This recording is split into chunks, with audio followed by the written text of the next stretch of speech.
Okay, so just a couple more questions here. Now, what is your larger vision for Pakistan?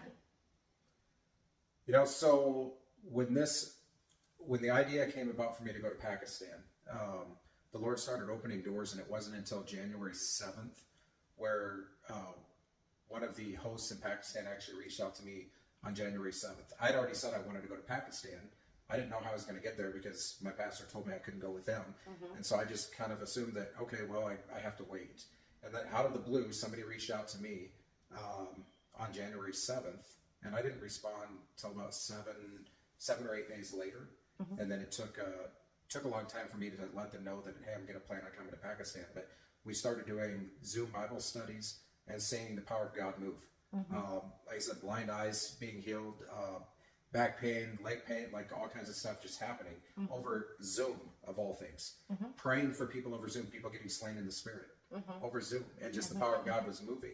And then I said, oh, by the way, I'm going to be coming to Pakistan, and then they invited me, sent an invitation from the government to have me come there. Wow. And so finally, when I said yes, this is the interesting thing, is when I finally said yes, I got my visa without any complications. A lot of people have problems getting a visa from Pakistan because of the type of country that it is. And so I was able to get a visa within like 2-3 days.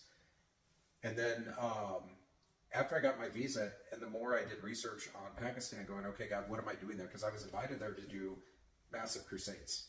And I love seeing healings. I love seeing people come to Jesus. I love seeing all that kind of stuff. And I want to preach the gospel and have tens of thousands of people come.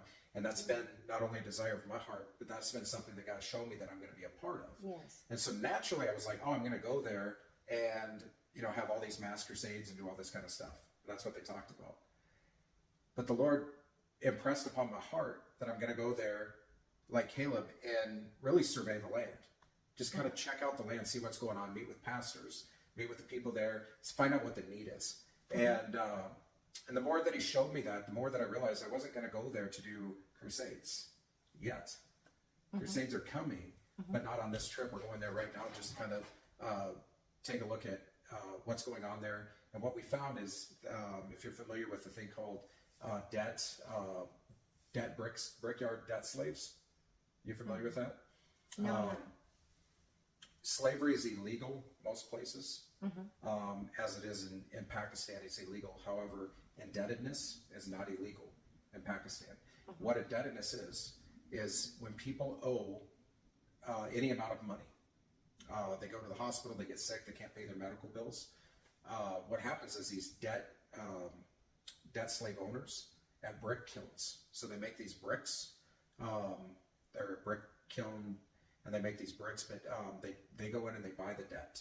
And then they take the family for collateral, and they put their families to work for a lifetime, and they'll never be able to pay off this debt. And in American dollars, you can buy an entire family. Usually the family's 5 to 7 people, and it's somewhere around $2,000 US dollars to buy out from slavery, to free them, to pay off all their debt, to free them, and then we can get them homes, we can get them jobs, we can get them all of that stuff.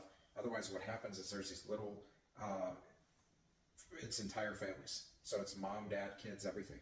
And children as little as, if they can walk, even if they're crawling, they're out there in the brickyards. But if they can walk, they teach them how to build bricks. And it's the most devastating, sad things. And I'm sure we'll show some video and some pictures of this too. But when I began to watch that, I asked my host about it. And they had been there a few times. And they told me about it. And I just said, well, what's the church doing? What's the churches there doing in Pakistan? Well, it's a very poor nation. And Americans do send a lot of money over to Pakistan. But where that money's going, what they're doing with it, it's hard to say. But I can tell you this, that what they are doing is they are bringing food. They are bringing the gospel, which is good. They're bringing humanitarian aid, which is awesome.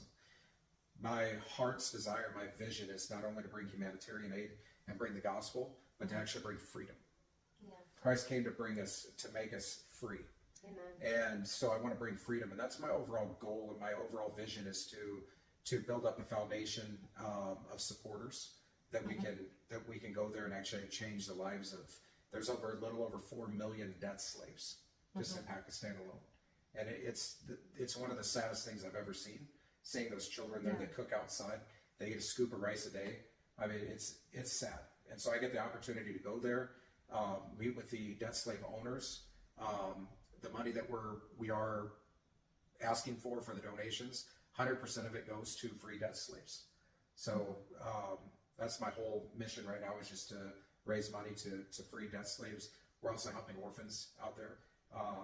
Last year they had a little over a third of Pakistan flood, leaving millions of people as orphans, children. And so we're going to be going there to help them as well. Wow, that is an awesome call. Praise God. Yes. I'm excited. May the Lord be a lamp to your feet